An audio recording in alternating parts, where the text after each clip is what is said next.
बिस्मिल्लाहिर्रहमानिर्रहीम। अस्सलाम वालेकुम। आप देख रहे हैं वॉइस टीवी उर्दू और मैं हूं मीर मुदस्सिर। पिछले काफ़ी वक्त से हम देख रहे हैं जम्मू कश्मीर के अंदर जो पैरामिलिट्री फोर्सेस है या पुलिस है, फौज है, वो अपनी ड्यूटी फ़राइज़ अंजाम देने के साथ साथ लोगों का भी खास ख्याल रखे हुए हैं। चाहे इसमें फिर सीआरपीएफ की तरफ से टूर्नामेंट्स हो, मेडिकल कैंप्स हो, फौज की जानिब से सद्भावना के तहत जो प्रोग्राम है वो हो, या जम्मू कश्मीर पुलिस की तरफ से जो सिविक एक्शन प्रोग्राम है उसके तहत जो लोगों में जाकर उनके साथ गुल मिल रहे हैं। ऐसे में हम बात करेंगे जम्मू कश्मीर में सीआरपीएफ की, और मैं बात जिला रामबन की कर रहा हूं। रामबन में 84 बटालियन जो सीआरपीएफ तैनात है, वो रामबन के अंदर ऐसा कोई कोना नहीं है जो उनके दायरे इख्तियार में एरिया है जहां पर वो नहीं पहुंच पा रहे हैं।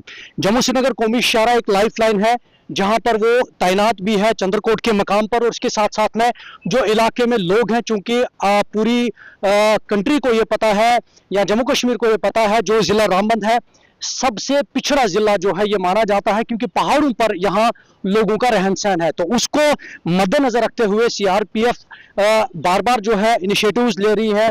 कभी मेडिकल कैंप्स करा रही है, कभी टूर्नामेंट्स ऑर्गेनाइज करा रहे हैं, तो कभी जो है जो एक्स्ट्रा जो दूसरी एक्टिविटीज है उनमें लोगों को मसरूफ रखा जा रहा है। आज हम 84 बटालियन की बात करेंगे। पिछले काफी दिनों से 87वां जो योम तासीस है यानी रेजिंग डे है वो मना रहे हैं। उस सिलसिले में जो है सिलसिलावार जो वीकली जो प्रोग्राम्स है वो किए जा रहे हैं। सनासर की बात करेंगे, रामबन के पल्ली की बात करेंगे, चंद्रकोट की बात करेंगे, टूर्नामेंट्स की बात करेंगे, मेडिकल कैंप्स की बात करेंगे, तो वो जो है ऑर्गेनाइज किए जा रहे हैं। हमारे साथ हम बात डायरेक्ट करेंगे 84 battalion commandant Shri N Ranbir Singh से कि 87 साल हो गए सीआरपीएफ को बने हुए, उसमें जो है कंटिन्यू प्रोग्राम चलाए जा रहे हैं। रामबन के चंद्रकोट में तैनात है। मैं आपका सर वेलकम कर रहा हूँ। थैंक यू जी। पिछले एक हफ्ते से हम देख रहे हैं यहाँ, अगर हम सीआरपीएफ 84 बटालियन की बात करेंगे तो काफ़ी साल हो गए, यहाँ पर आपको भी काफ़ी वक्त हो गया, तो इलाकों में जाकर आप प्रोग्राम्स कर रहे हैं, मेडिकल कैंप्स ऑर्गेनाइज कर रहे हैं, ब्लड डोनेशन कैंप्स ऑर्गेनाइज कर रहे हैं। क्या है सीआरपीएफ, चूंकि ड्यूटी के साथ साथ में जो इसके अलावा लोगों का भी ख्याल रखा जा रहा है। सीआरपीएफ देश के सबसे बड़ा अर्धसैनिक बल है। सीआरपीएफ को 19 मार्च 1950 में इसकी पहचान, उसकी कलर जो फ्लैग है उस समय के होम मिनिस्टर द्वारा दिया गया, और उसका हम लोग 87th एनिवर्सरी मनाया जा रहा है। इसके रन अप में हमने सीरीज ऑफ प्रोग्राम ऑर्गेनाइज किया है। सीआरपीएफ जो है आंतरिक सुरक्षा के लिए मेन फोर्स है, जो जहाँ पे भी देश में जहाँ पे भी प्रॉब्लम हो, चाहे जम्मू कश्मीर में हो, एलडब्ल्यू एरिया में हो, चाहे नॉर्थ ईस्ट में हो, सीआरपीएफ को बुलाया जाता है और सीआरपीएफ डिप्लॉयड होते हैं। तो सीआरपीएफ जो है लोगों के साथ में अपना सिक्योरिटी ड्यूटीज के साथ साथ में लोगों को सेवाएं करते हैं। सोशल आउटरीच प्रोग्राम बना करके ऑर्गेनाइज करके लोगों के साथ में अच्छा संबंध बनाने का प्रयास करता है। इसमें हमारा ये होल ऑफ गवर्नमेंट या होलिस्टिक अप्रोच है। हम लोग सिर्फ सिक्योरिटी ड्यूटी में ना ध्यान दे करके जो जहाँ पे भी हम लोग रह रहे हैं वहाँ पे लोगों का रिक्वायरमेंट है। जैसा यहाँ पे हमने पिछले कुछ दिनों में पल्ली में जो सबसे बहुत दूर है, बहुत हाइट पे है, वहाँ पे जाकर के मेडिकल कैंप ऑर्गेनाइज किया। सनासर जो टूरिस्ट डेस्टिनेशन है लेकिन वो भी काफ़ी रिमोट है, वहाँ पे मेडिकल हेल्थ केयर का इंफ्रास्ट्रक्चर नहीं है, वहाँ पे जाकर ऑर्गेनाइज किया। उसी तरह से कर्मा में किया, और इसी तरह से हम लोग कल एक ब्लड का डोनेशन कैंप ऑर्गेनाइज किए हैं।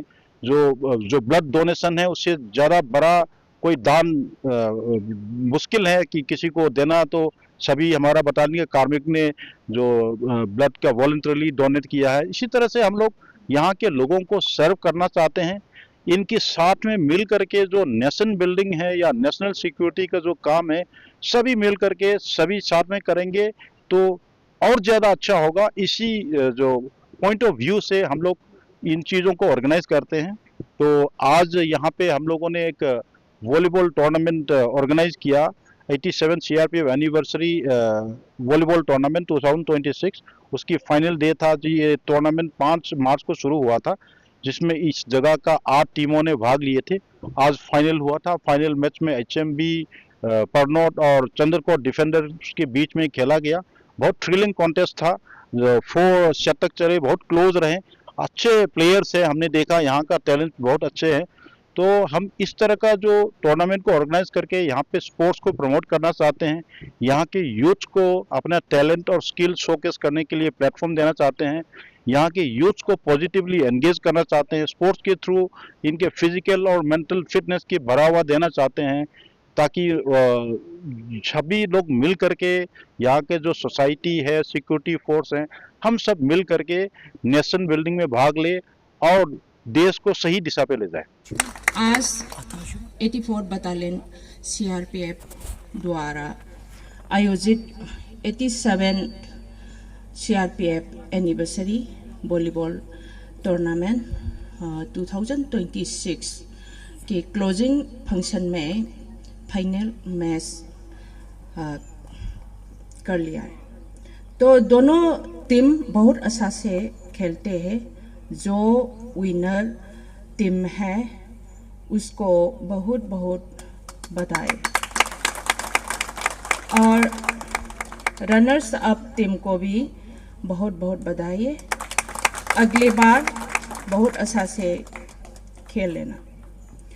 आज 87 CRPF raising day volleyball tournament का क्लोजिंग फंक्शन को आप सभी यहाँ पे आकर के सक्सेसफुल बनाने के लिए आप सभी को तहे दिल से शुक्रिया अदा।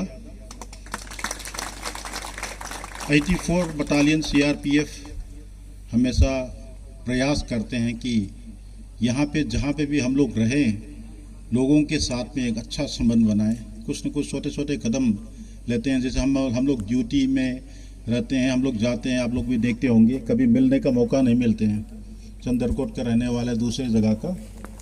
तो आज ये गेम हुआ, एक दूसरे के साथ मिला, बातचीत किए, आप लोग का टैलेंट हमने देखा।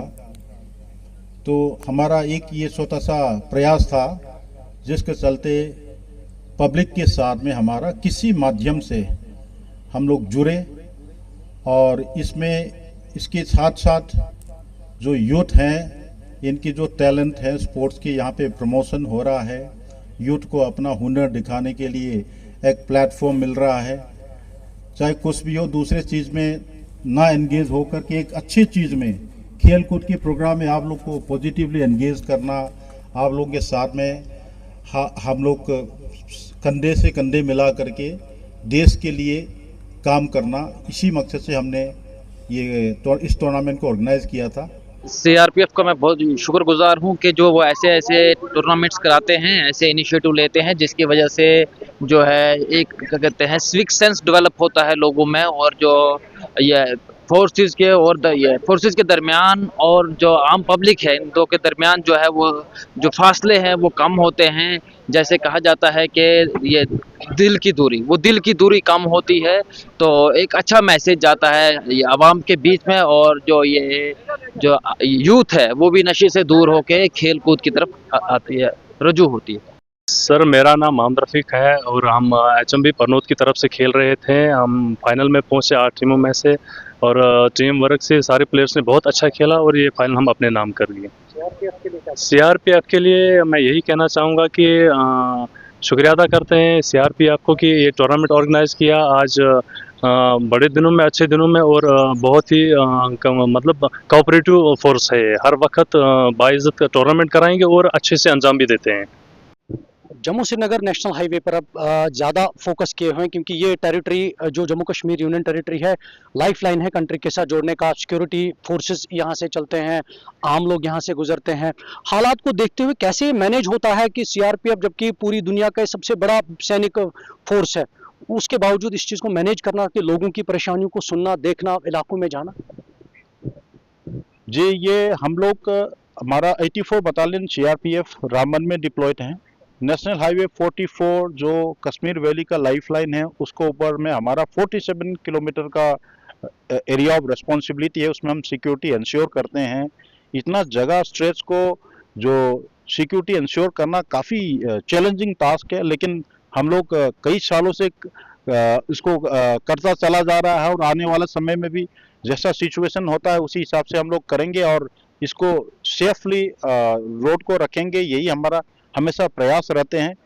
इसमें हमारा प्रोटोकॉल्स रहते हैं, हमें इतने दिन से कर रहे हैं तो हमें पता है कि इसको किस तरह से इंश्योर करना है, कैसे अपने रिसोर्सेज को, मैन पावर को, क्विक एक्शन टीम को स्ट्रैटेजिकली लगाना है, जैसा इनपुट्स होते हैं या समय समय के हिसाब से कैसे चीज़ों को कैलिब्रेट करना है, तो इसी तरह से हम लोग इंश्योर कर रहा है। इसके साथ साथ में जो कि हम लोग पब्लिक का एक हिस्सा है, टैक्स पेयर के मनी से हम लोग को सैलरी दिया जाता है, देश की सेवा में यहाँ के आम लोगों के लिए सुरक्षा के लिए यहाँ डिप्लॉयड हैं।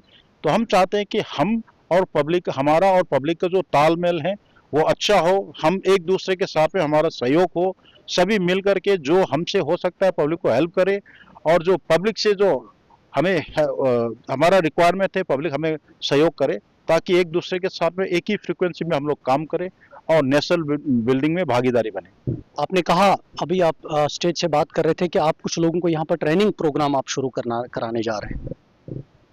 जी, हम लोग अभी यहाँ की यूथ को जो आर्म फोर्सेस में, आर्मी में, सीएपीएफ में, जेकेपी में जो रिक्रूटमेंट के लिए उसकी कस्टमाइज एक ट्रेनिंग प्रोग्राम चलाने जा रहे हैं, जिसमें हम लोग फोकस करेंगे इनका फिजिकल रिक्वायरमेंट्स क्या है, जिसके पास में एजुकेशनल क्वालिफिकेशन हो, इन सबको सेलेक्ट करके स्क्रीन करके कुछ दिन, 1-2 दिन में ही हम इसको प्रोग्राम को शुरू कर रहे हैं, जिसमें हमारा पास में जो लोग हैं, जैसा हमारा बटालियन में ही बहुत सारे लोग हैं जो ऑफिसर्स हैं, सबऑर्डिनेट ऑफिसर्स हैं, हमारा कांस्टेबलरी रैंक हैं, जिन्होंने ऑल इंडिया लेवल का एग्जाम दे करके एग्जाम को क्रैक करके आए हैं।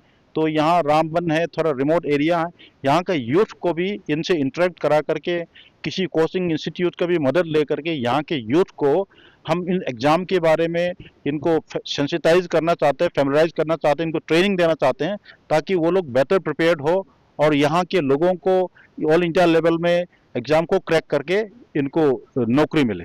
बहुत बहुत धन्यवाद सर। थैंक यू जी। ये हमारे साथ सीआरपीएफ 84 बटालियन के कमांडेंट एन रणबीर सिंह जी बात कर रहे थे, और उन्हें पूरी तफसील के साथ बताया कि इनकी जो एक्टिविटीज़ है, 87 साल सीआरपीएफ को बने हुए हो गए हैं और उसमें जगह जगह पर जो है वो सेलिब्रेशंस हो रही है। उसके बीच में एक सीरीज़ जो प्रोग्रामों की है वो कर रहे हैं, चाहे मेडिकल कैंप्स हो, ब्लड डोनेशन हो, टूर्नामेंट्स हो, यूथ का भी खास ख्याल रखा जा रहा है। इलाके में जो लोग हैं, पहाड़ों पर जो रह रहे हैं, ड्यूटी करने के साथ साथ उन लोगों का भी खास ख्याल रखा जा रहा है। तो यूँ ये समझा जाएगा, जो फौज, पैरामिलिट्री फोर्सेस और पुलिस के साथ साथ जो लोगों के दरमियान में दूरियां होती थी, उन दूरियों को कम करने के लिए ऐसे प्रोग्रामों को बढ़ावा दिया जा रहा है। नए प्रोग्राम के साथ, नए मेहमान के साथ मैं मीर मुदस्सिर आपसे दोबारा रूबरू होऊंगा। तब तक के लिए दीजिए इजाजत। अल्लाह निगहबान।